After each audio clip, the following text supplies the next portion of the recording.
Hello everyone, welcome to our Let's Play series of Pathfinder Kingmaker. This is Colonel RPG as usual, and I'm very happy that you chose to join me today. What a mess. While we were resting at the trading post, our leader suddenly stared into empty space, moving her lips as if she were talking to someone. And then she said she knows where the bandits who attacked the trading post are camped. We'll never find the Stag Lord's fortress in all this ominous fog that blankets the area, but if we track down this gang, we'll be able to follow their trail. Off we go, and we have 88 days and 6 hours to do it. Have we rested? I think so. I haven't been able to open this little chest. I'm not really sure... Have we? Yeah, it's locked. I'm not really sure how I open locks. Might be one of my abilities over here. Head Chomper. Summons a pet Owlcat. No. Oh, yes. Not no. Definitely yes. Let's put that... Let's keep that over there, actually. And yeah, we have nothing on the belt. That said, we do have lockpicks, I think. Let's sort this by type. And we did pick lockpicks, didn't we? Maybe not. I don't see them. So, yeah, maybe not. Okay, let's go downstairs. Let's have a chat with our team and get to know them better. And we have Svetlana, of course, who has graciously hosted us. Olaf is nowhere to be seen, though. It might be outside. It's daytime, I would say. I can't see the time. Can I? Oh, it's morning. Hey, Anoriel, Eight Eyes. I don't know this. The elf looks straight at you through the tangled hair falling over her face. Hey, you're an adventurer, right? Seeking your fortune in the stolen lands? You aren't the only one of your kind here. Take my advice, keep your eyes open and watch your back. Sometimes the ones who call themselves your friends are more dangerous than your enemies. Judging by the elf's voice, it's obvious that she started the day with a jug of wine. Who are you? The elf grunts. Anoriel Eight Eyes. Once upon a time, I was famous throughout Absalon. Anoriel Eight Eyes of the Reckless Six. Well, glory passes quickly. A few miserable decades later, and no one recognizes you on the street anymore. What a shame. And what are you doing here? I sit here waiting for adventurers who are in need of help. We may be sitting here in a backwoods tavern, but in Absalom, I have a lot of friends who are eager to make a few coins. They have brave hearts, but shallow pockets. A little gold would be a welcome change for them. I can send them a message, and they will come from Absalom through a portal. If you're interested, just give me a sign, and we'll arrange everything right away. Oh, that is good. Why are you... I'll talk to you about that in a little bit. Why are you called Eight Eyes? Now, once, long ago, I could spot an enemy and pin him to the wall before he could even think of attacking. Someone said I had 8 eyes and looked all around at once, though it seems I've outlived my nickname.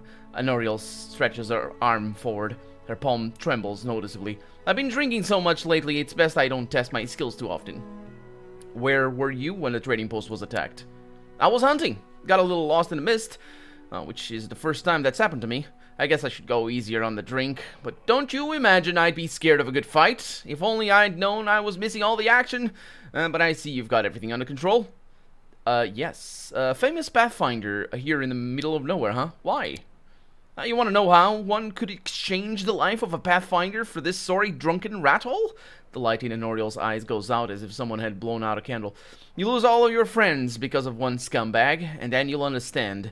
I was the only one to return from the final campaign of the Reckless Six, and whatever is left of me can't be called a Seeker anymore. Anoriel remained silent for a long time, as if wondering if she wished to poke the old wound. Here's the story. Our leader, Vermelt, or something, was the best of us. Wise, brave, friends with everyone. One of those friends, Adivion Adrescent, sent him a disturbing letter. He'd stumbled upon mention of some ancient books on the art of necromancy. Secrets like those are best left hidden forever. Trust me, I've seen what that kind of magic can do. And she bites her lip. To make a long story short, these volumes were supposedly hidden in the catacombs of Gallowspire.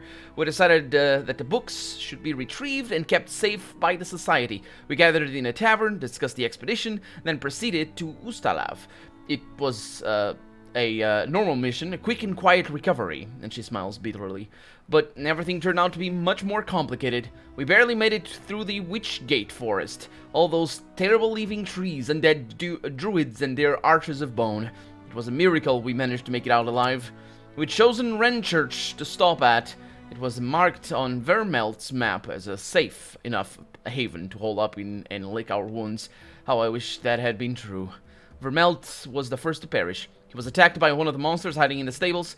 I tossed him about like a feather and threw him down an ancient well.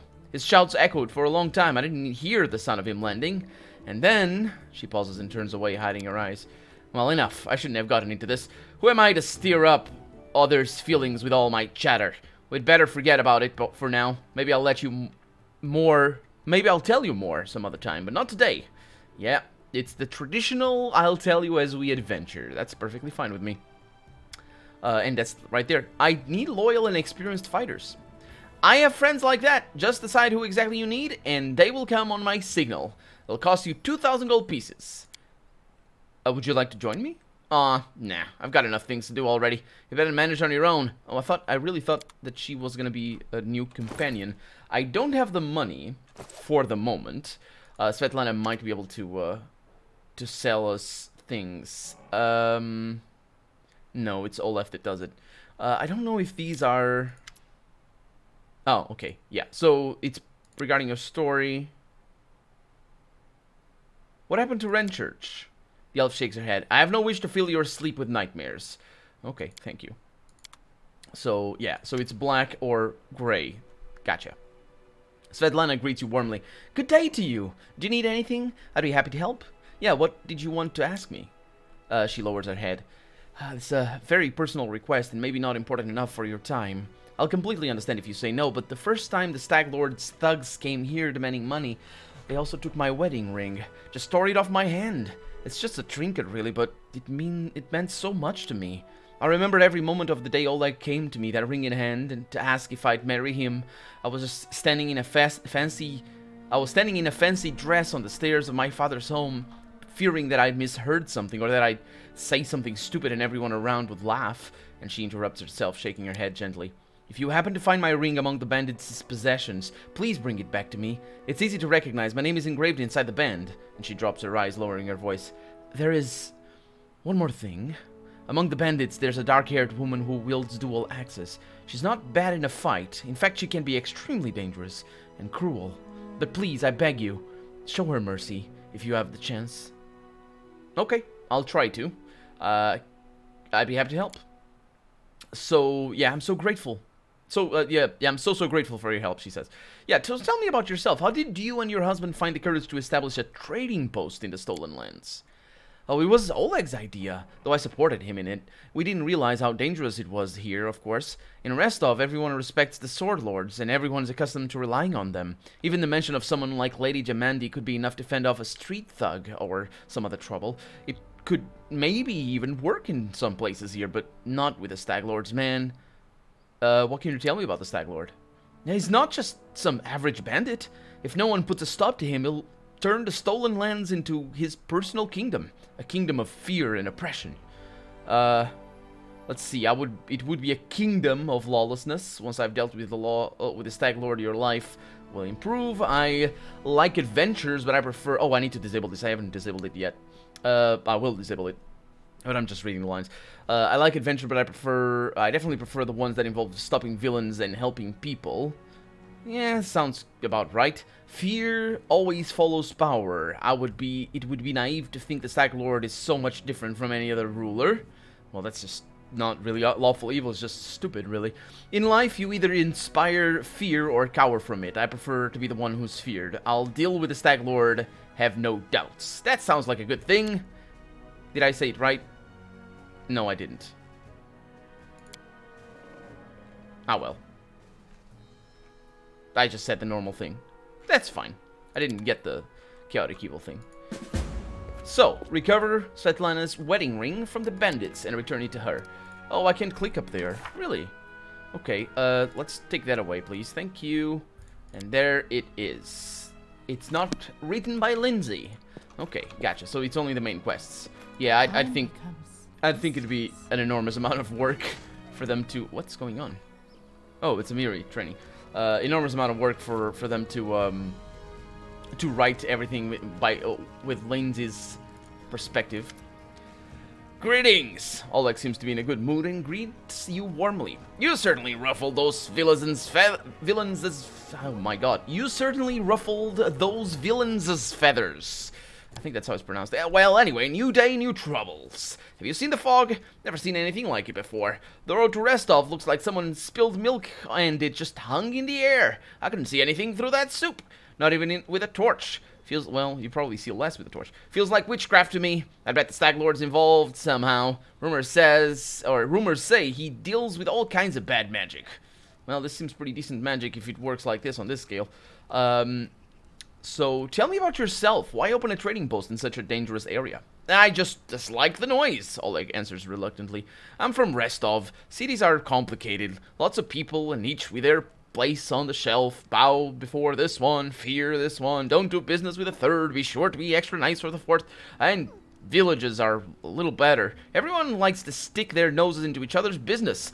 I just wanted to pay a place where I could be my own master, and so I ended up here. Okay, I need to take care of the Stag Lord. Do you know anything that could help me find him? Whoa, that's quite a task you've set yourself on. The Stag Lord has a fortress somewhere in the area, but only a few chosen from the most trusted of his rabble are ever invited. The location of the fortress is a heavily guarded secret, and with this fog hanging around, I'd imagine it would be even harder to find.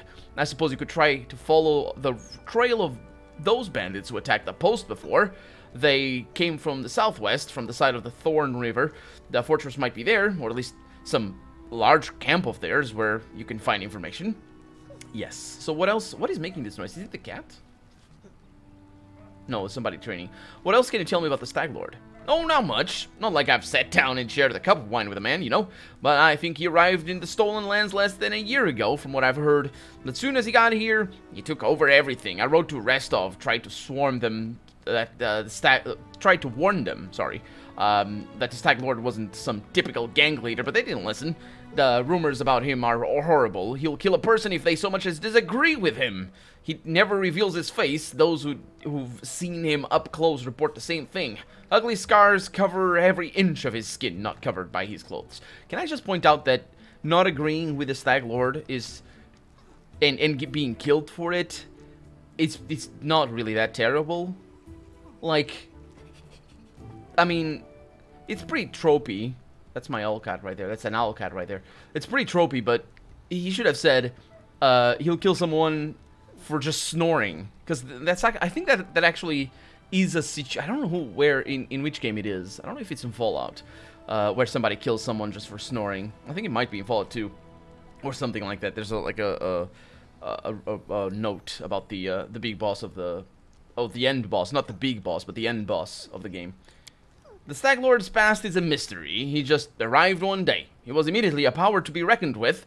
I guess the most surprising thing about him is that he has as many followers who admire him as he has minions who obey him out of fear. He's got some inner strength in him, or maybe an inner madness. There are many who seem to follow him because of that madness, but you know, like it was some kind of virtue, he says. Yes. Okay, so show me what you have, and I will sell you all of my things. Literally all of my things. Almost all of my things. So, not literally. I just need the money. Give me all the money. Can you give me all the money? That's pretty good money, actually. Wait a minute. How did I have this much? Was it all from, last episode's loot? Cloak of Resistance +1. Fantastic. That's gonna go for our frontliners. Also, somebody warned me in the comments, and thank you so much for doing that, that bracers only work if you don't have other armor. So, yeah. Thank you so much, because I would not have guessed. A pearl for 1 gold. That is... Of course cheese is more expensive. Who cares about pearls? Seriously. Oh, short sword over there. Didn't see that. We got some scrolls over here that I might actually sell. Oh, they are not worth any... Well, that one is not. Signed scroll of raised dead. Interesting. Okay. I guess I could sell some onions. Because I'm not gonna... Yeah. Because I don't really have enough money to hire anyone. That sucks. That sucks. Did I spend money? I think I might have spent money. So, someone is wearing... Oh, oh yeah, that's right. This game allows you to do this. Someone is there wearing a bracer, or bracers. and they don't need to. It's that one, braces of armor. So, let's see how that works. Where's the armor class? So this one over here, grant their wearer an armor bonus of +1, just as though they were wearing armor. It doesn't actually say that it is not, but you can see over here that the armor bonus doesn't go up. So, yeah. That'll be good for someone like a mage or something. I'll sell them. They're pretty expensive, so yeah, we can make something out of that. Let's see. If I sell these things, if I keep her like this, and I sell these, there's the longbow. Those are relatively rare, so I'll hang on to that. So I'll sell these and that. I might be able to make some money out of that. These ever-burning torches are also pretty expensive, so I'll sell that as well. That sounds good to me. Hello, show me your wares, and I will sell you these. And that is just enough money. That is, that's not just enough, that's precisely enough. No, dang it, I miscalculated. That's not enough money. Dang it. I'll sell some potatoes, I guess.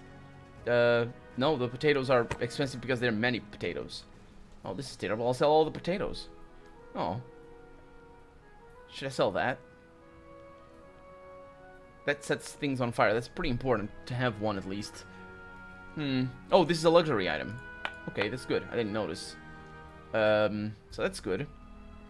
Camping supplies and rations.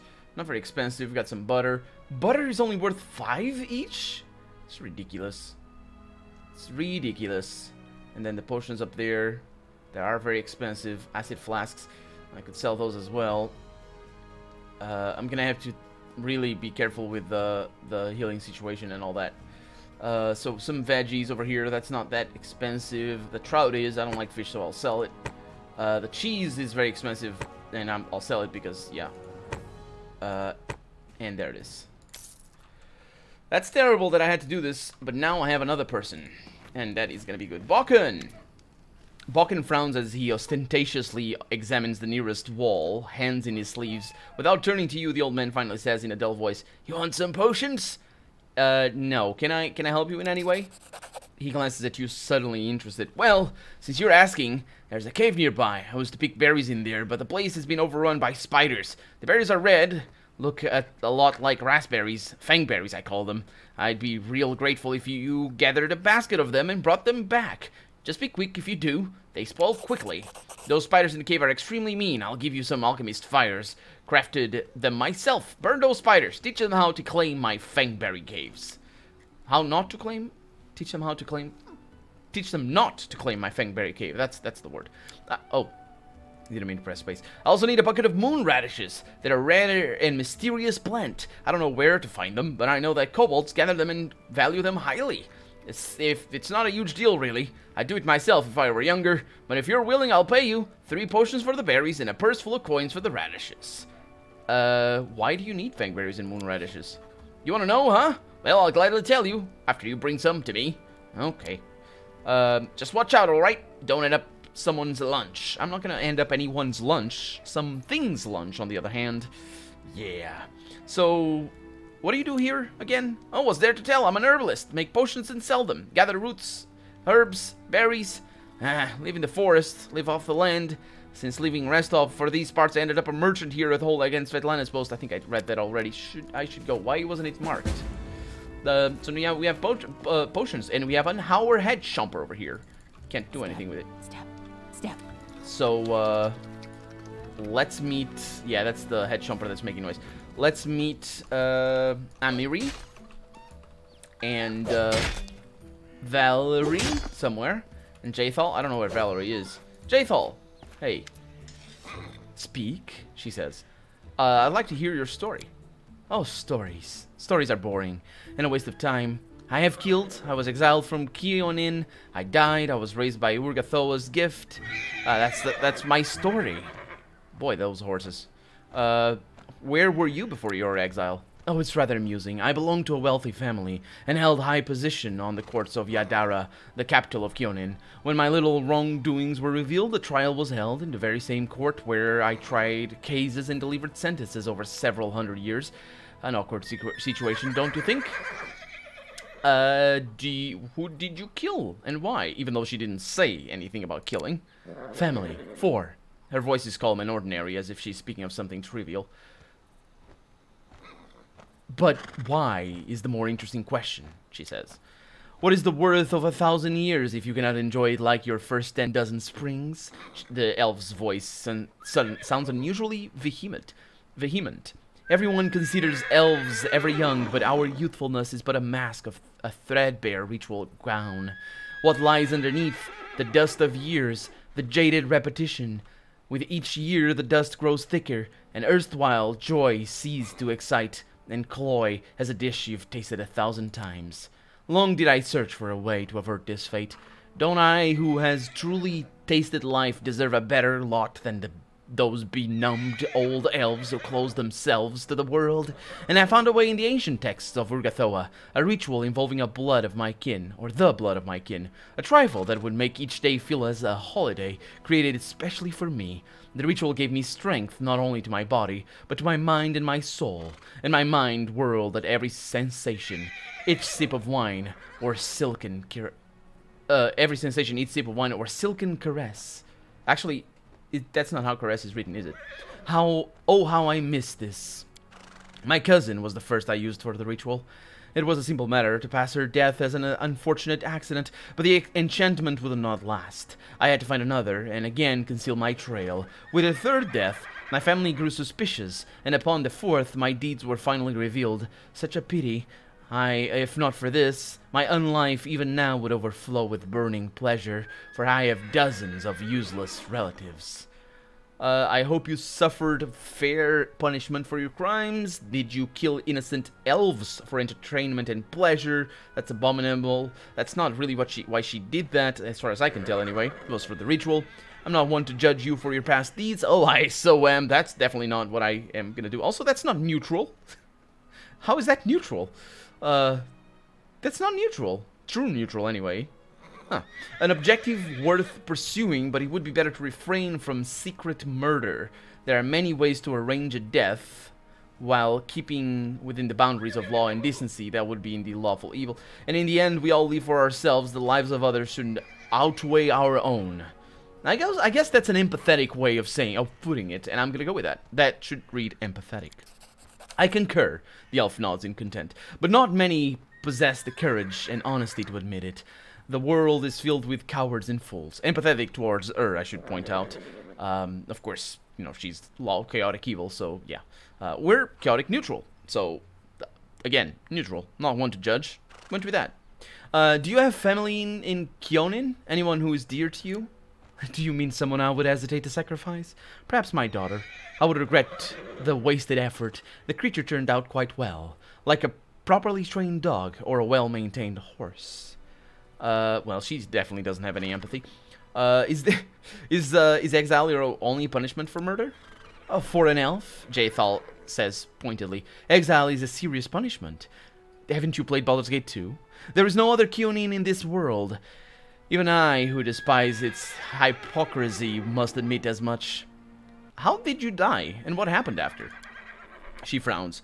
I don't remember my death. I was stunned by the sentence of exile, and I admit I showed weakness.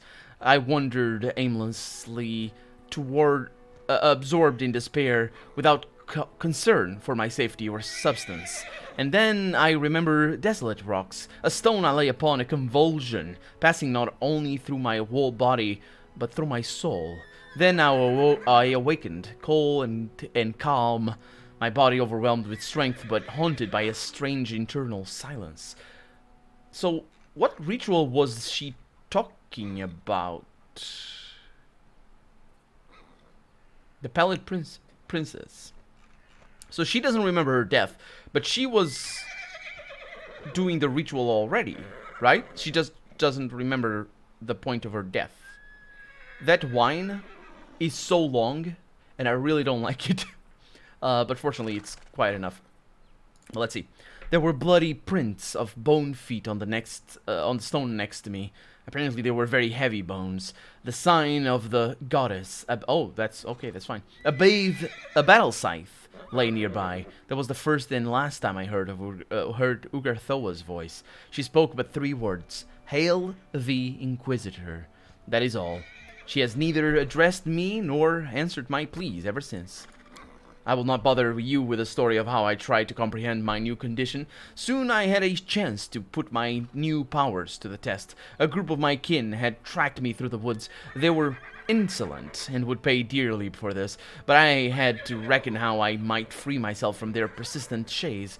A powerful protector from among the short-lived could help me, and the Sword Lord seemed suitable. That is all. Okay, tell me about your birthplace. I hope you do not ask from idle curiosity. You know, I only like active curiosity. Kionin is the birthplace of the elves. The other races are allowed to visit within reasonable limits, usually only as far as Green Gold. That is the enclave for half-breeds and the short-lived whim of our queen.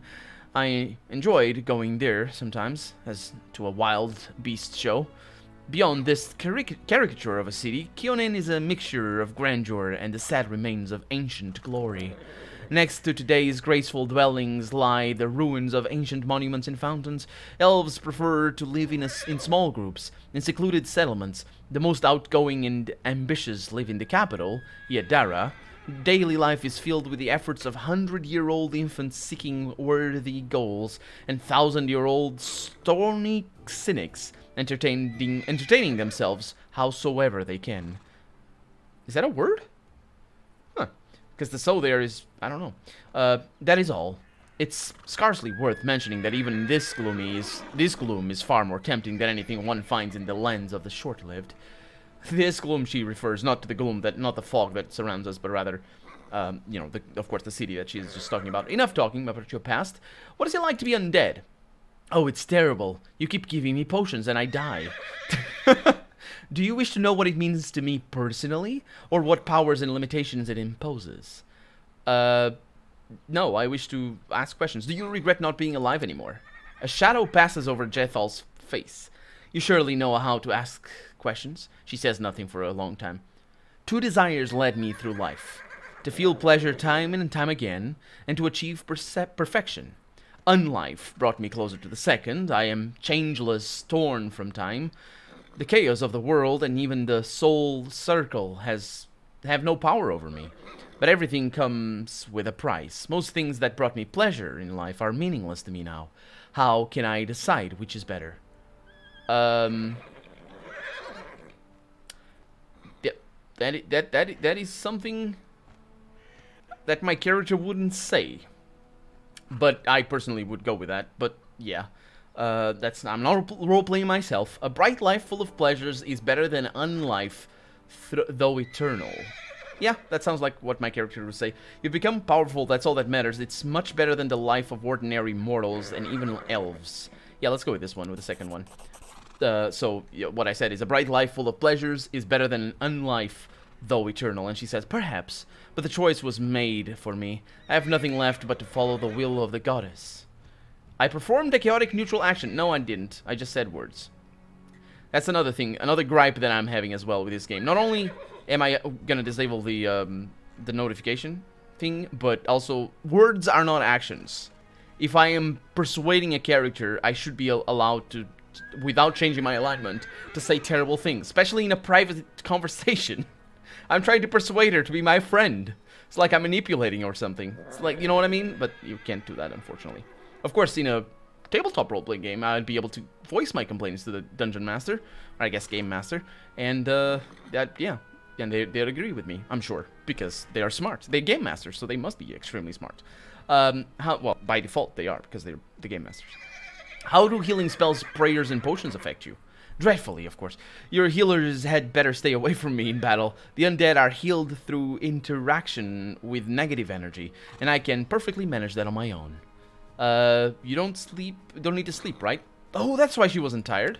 I am spared, which actually, yeah, it's more than she doesn't need to sleep. She doesn't get tired, even after, tiresome actions. I'm spared from that bothersome need, but I hope you do not take this as a reason to invent additional responsibilities to entertain me during the night. I spend this time meditating and addressing the goddess. Oh, so she does sleep as well. Okay, just different words. It's actually like the elves in Tolkien. They also don't sleep. They have they I don't remember exactly how it's said in the books. I think they are waking. They are waking. They have waking dreams about the lands of the Valar, or actually, is it the Valar? The Westlands, the Western. Oh, I don't remember their name. The name Vandolin. No, not Gondolin. No, I don't know. Remember. Anyway, the elves in Tolkien. They basically dream of the Forbidden Lands or the Forgotten Lands of the Promised Lands, whatever. And that's how they recuperate their morale. And basically, it's about morale rather than anything else. So what about carnal pleasures? Oh yeah, a tactless and facile question. It's not facile. Look at you. You got your back turned on me. You're like the most passive-aggressive person ever. That pleasure is now as senseless to me as food or wine.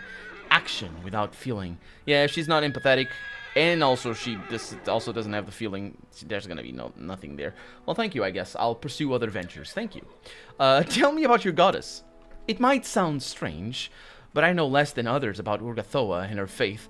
My transformation into her Inquisitor was unexpected, but I will answer to the best of my knowledge. Okay, let's read about this over here. Urgathoa, also known as the Pallid Princess and Lady Despair, not Lady of Despair, so it's just she's despair incarnate, is the goddess of physical excess, even to the people apparently who have no feeling and no empathy, disease, so that's good for healing.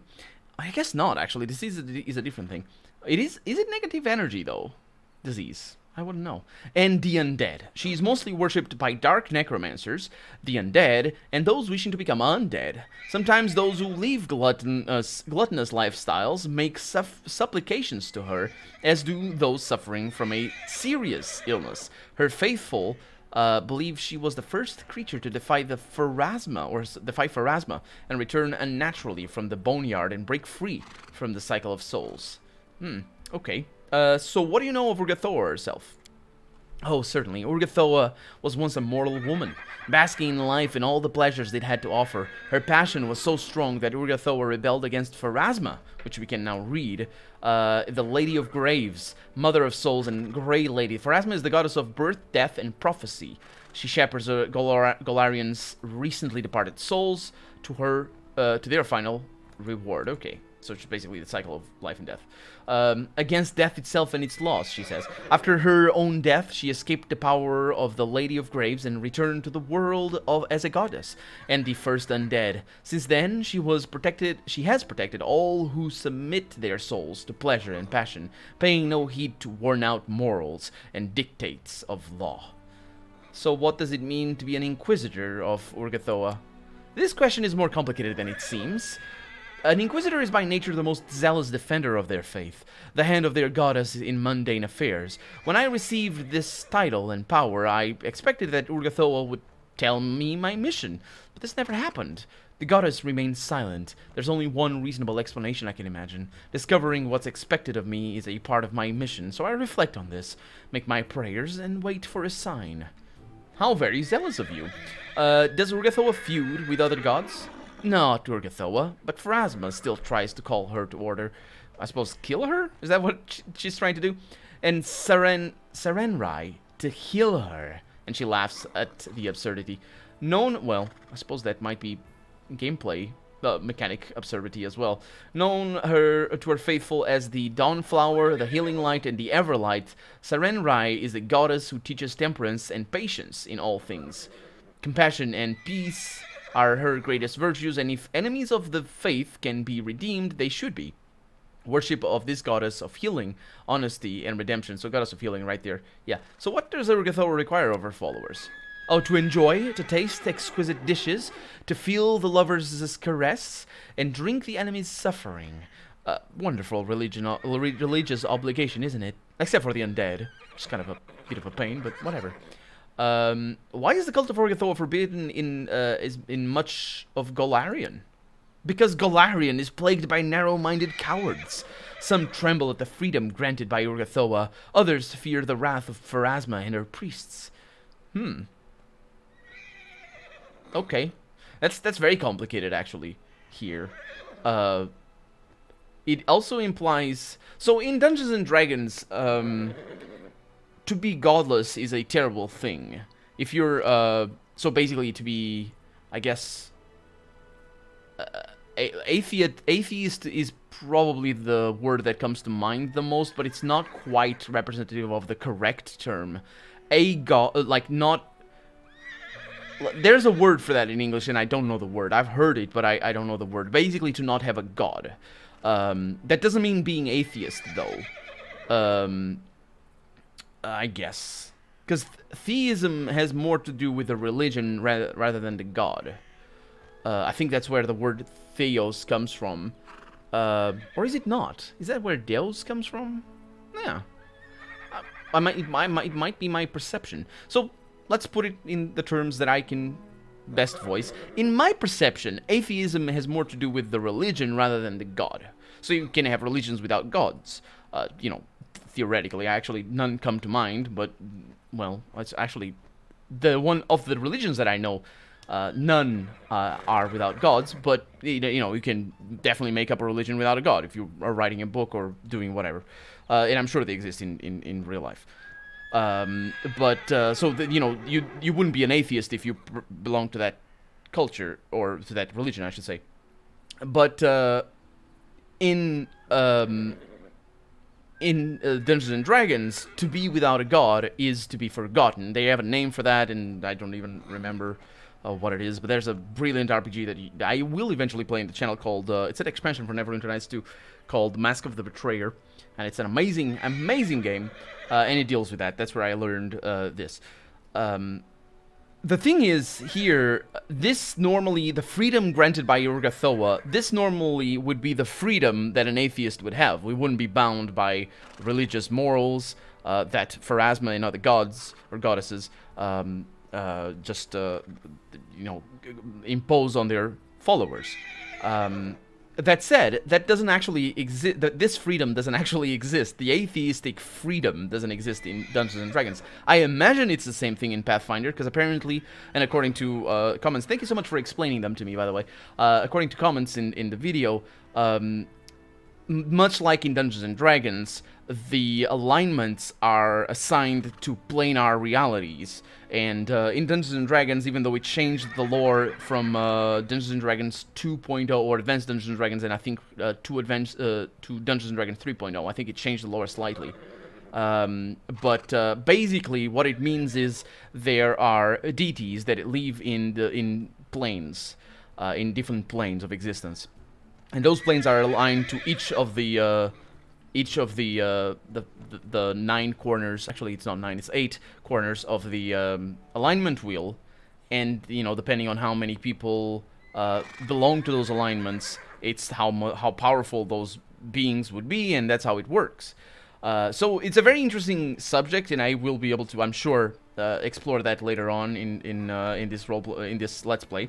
But basically, what that means is this freedom is not like moralities. Have a very definite and a very absolute existence in this game. I'm not a big fan of that, and I showed you just before about the actions and the words and all that. You know, you can make the excuse that, you know, your words rather, canonically and lore-wise, they count as actions. Your words count as actions. Because the gods are ever watching, and they know what you're doing. So even if you just say mean things, it's, you know, it's still mean things. It's still an alignment, and then the gods of the mean realm will, whatever the mean realm would be, probably the chaotic good, because they're pretty mean sometimes. But yeah, so I'm just kidding, of course. But that's the thing, you know, it's just the relativity of morals applies in this setting only insofar as the goddesses and gods actually allow for that. And Urgathoa, I'm saying this because this is interesting, but yeah, Urgathoa definitely does that. It's more of a, I guess that it's more of a Is it hedonistic? Oh, there's a little chick over there, or a duckling. Hedonistic? Is that what it is? Goddess? I don't know. It's interesting. It's interesting. I don't know of any parallel in Dungeons and Dragons of any goddess like this. Although Cyril, is it Cyril, the god of murder? Is it the god of murder? Is something like that. I think he is. Like, he's mean, and also he's dead because he got killed by Elm or something. It's anyway lore, and maybe it's changed. I'm talking more of Advanced Dungeons and Dragons rather than 3.0. Because there's so many games of Advanced Dungeons & Dragons and not too many with 3.0 and later. Anyway, conversation is truly a waste of time. Yes, I'm sure it is, and that's why half my viewers are gone now, but thank you so much for sticking with me. I am enjoying this tremendously. And yeah, that's another reason why I do bigger episodes, because, you know, you can skip and just, you know, not like, you always have something to see in each episode, I guess. Or watch this at double speed, because that's also pretty decent, although you might not be able to understand me sometimes. Hopefully you do. I can understand me, so why can't you? I'm kidding. Of course I can understand me. I know what I mean when I say things like this. And it's weird. Anyway, what made you follow me?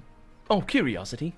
The need for a reliable ally. You see, I must come to understand what my goddess seeks from me. Urgathoa gave me the powers of Inquisitor without declaring her will to me.